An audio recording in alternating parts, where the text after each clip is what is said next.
Good morning. This is Don V with Truth Be Told. We have a couple more interesting stories we'd like to share with you. But before we move to that, please remember to subscribe. Over 90% of the people who watch my videos are not subscribers. Only takes a second. It's completely free, and it really helps me out. Okay, without ado, let's move to the first one. It says, the FBI is out of control. The light of truth will destroy the darkness. I used to respect the FBI when I worked at the State Department's Office of Counterterrorism. I was one of two officers who handled liaison with the FBI in its investigation of the '88 terrorist bombing of Pan Am 103. My supervisor and I sent out the cables to our embassies requesting permission for the FBI agents to go to those countries to collect evidence and pursue leads. Ambassador Morris Busby, who headed up the Office of the Coordinator for Counterterrorism, it is not now known as the Bureau of Counterterrorism, in 1990 put me in charge of advertising the Terrorism Rewards Program, and I developed the public service ads with the help of diplomatic security that launched Are You the Next Hero?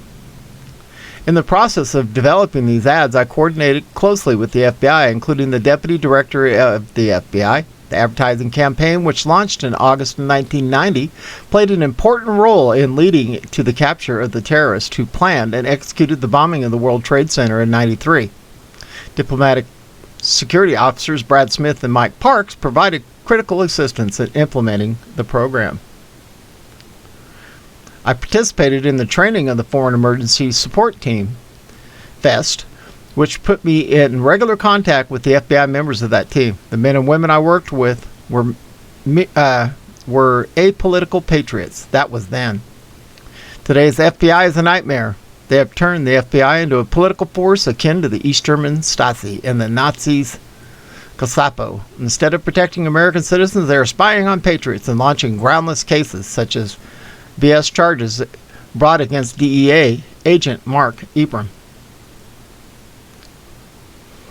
Drug Enforcement Administration Special Agent Mark Ebram became the first member of the federal law enforcement to be charged in connection with the insurrection at the Capitol on January 6th. Ebram of Orange County, California, is facing felony charges of entering a restricted building and area with a weapon, carrying a firearm on the grounds of the Capitol, and lying to investigators from the Office of the Inspector General.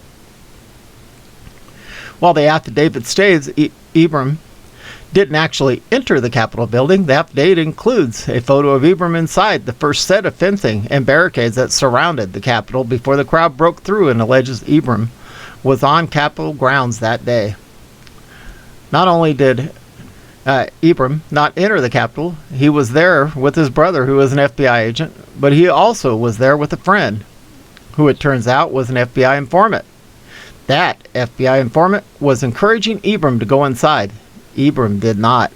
But the fact that he did not incite violence or engage in any act of violence is ignored by the ironically named U.S. Department of Justice. They want to make an example of him.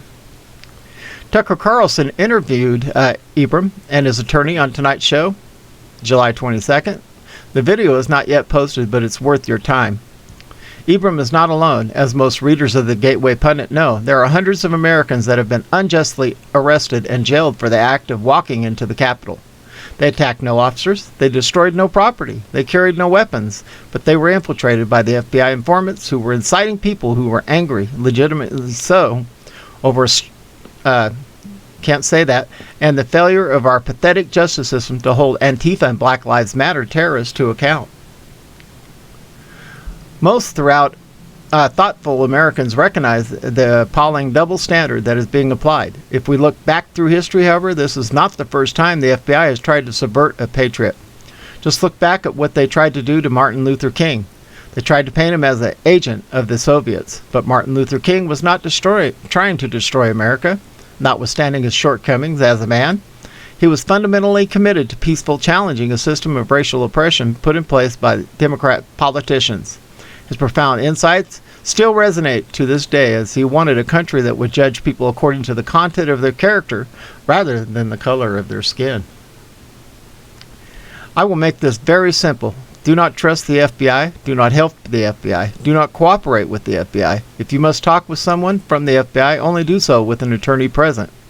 There are still some good men and women in the FBI who are patriots, but the leadership is corrupt.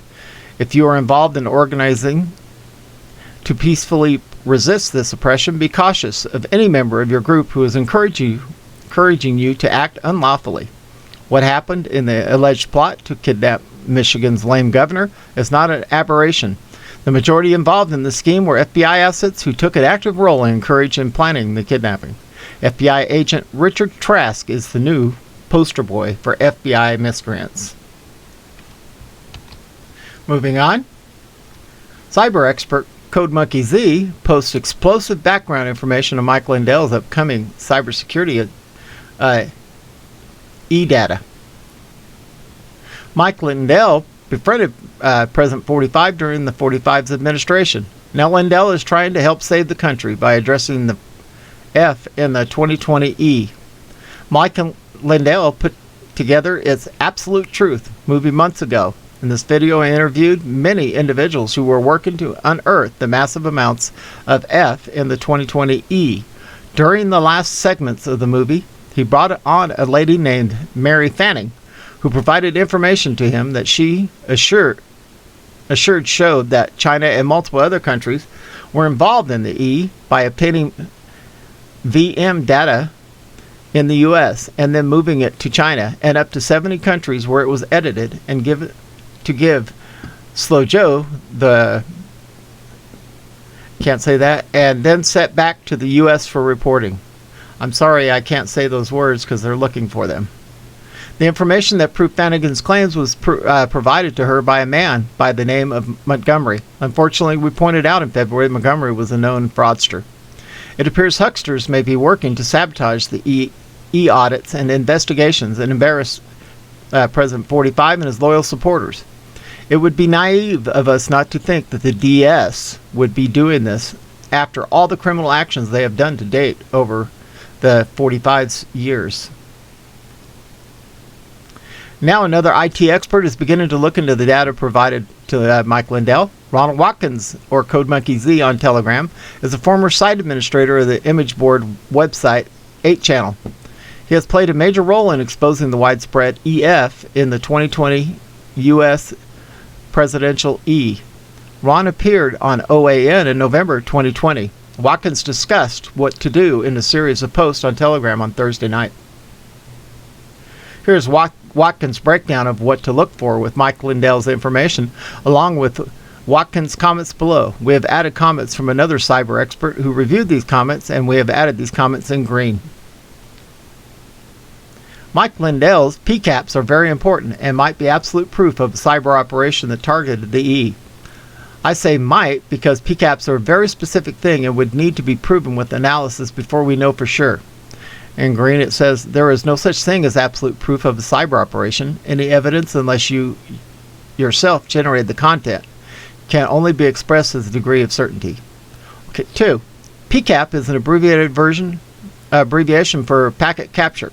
Data travels over the internet in packets that can be easily intercepted with specifically designed software or hardware. In green it says, not all internet traffic can be intercepted. You need a physical access to the tap point in order to intercept the pocket traffic that it controls. Number 3.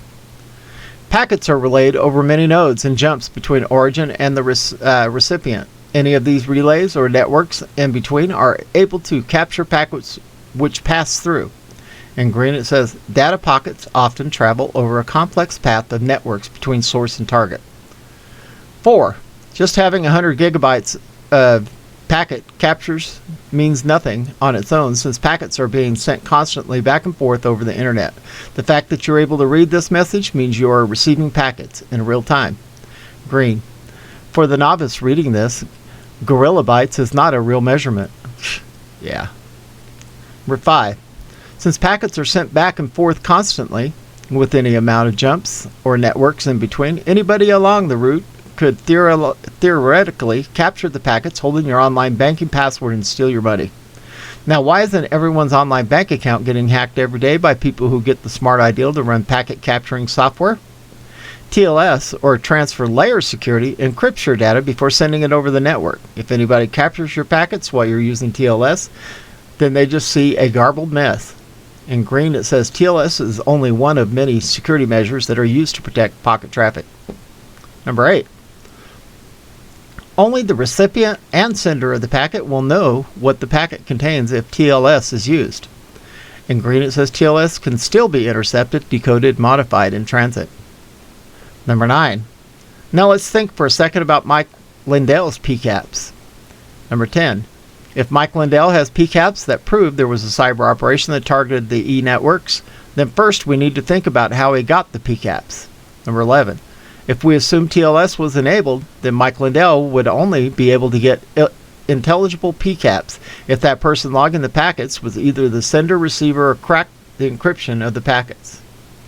Number 12. If Mike's team was able to crack TLS, then we would have a major problem for anyone who uses the internet. Number 13.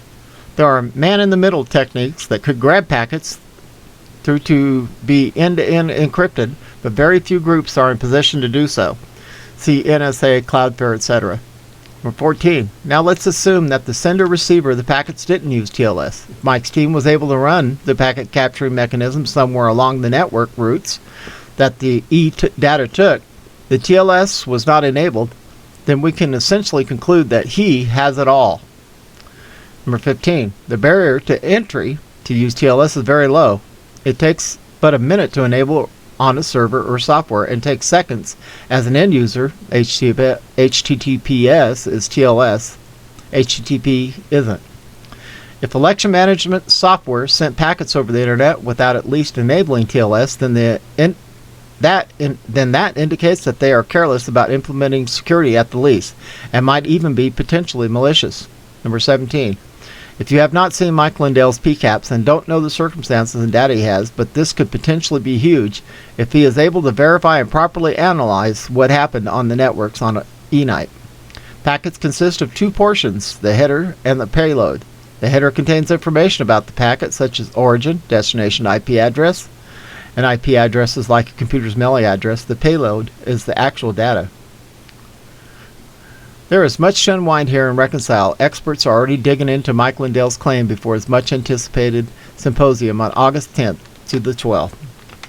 And they got a chance to win $5 million if they can prove that his data is incorrect.